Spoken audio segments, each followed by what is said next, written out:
Asher, ano ang paliwanag ni Senator Risa? Bakit sinasabi nga sa Senado dapat ikulong si Alice Guo?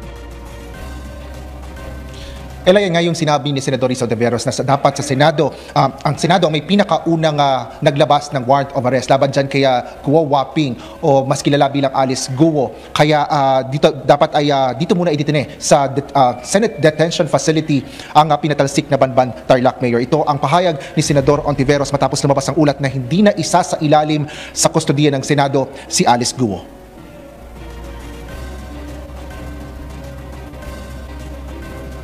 Dapat sa Senado muna siya ma-detain para makaharap sa hearing sa Lunes.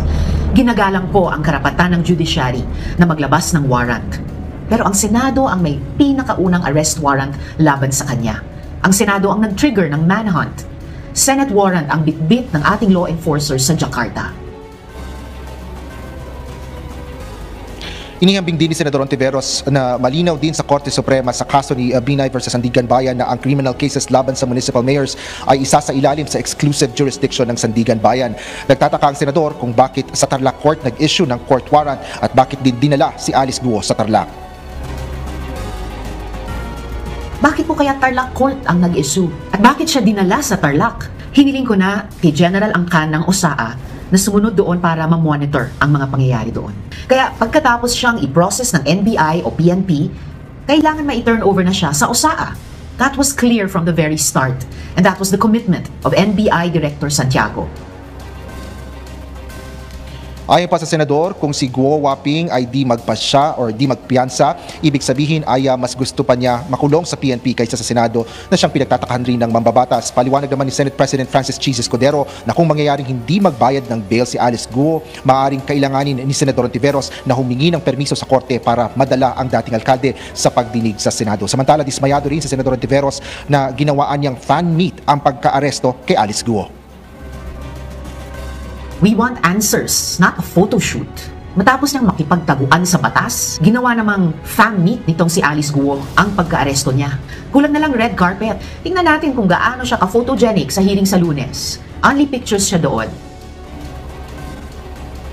Nagpaalala rin ito sa mga kasamahan sa gobyerno na hindi dapat ginagawang social event ang pagka-aresto kay Alice Guo na isang puganting sangkot sa patong-patong na kriminal na kaso.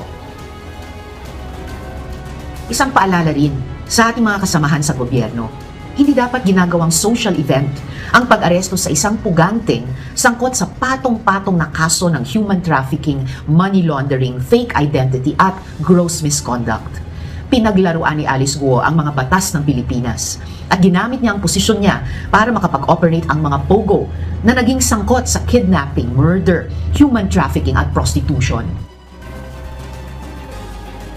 Tinawag din ni Senador Ontiveros si Alice Guo na isang fake Filipino at marami anya siyang pagpapaliwanag na dapat gawin sa pagdinig sa Senado. Pagbabayaran anya ni Alice Guo ang kanyang pagsisinungaling, pagtatago, pagtakas at panloloko sa sambayan ng Pilipino. Yan ang latest dito sa Senado. Balik sa iyo, Ella. Asher, may impormasyon ba kung si Alice Guo ay isasama sa kwarto kung saan nakadetine si Sheila Guo, yung kanyang kapatid?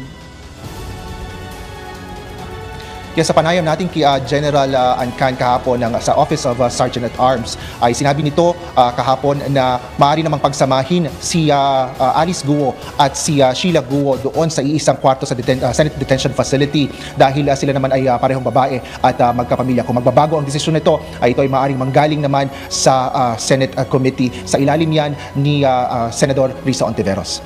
Ella. Alright, maraming salamat, Asher Cadapan Jr.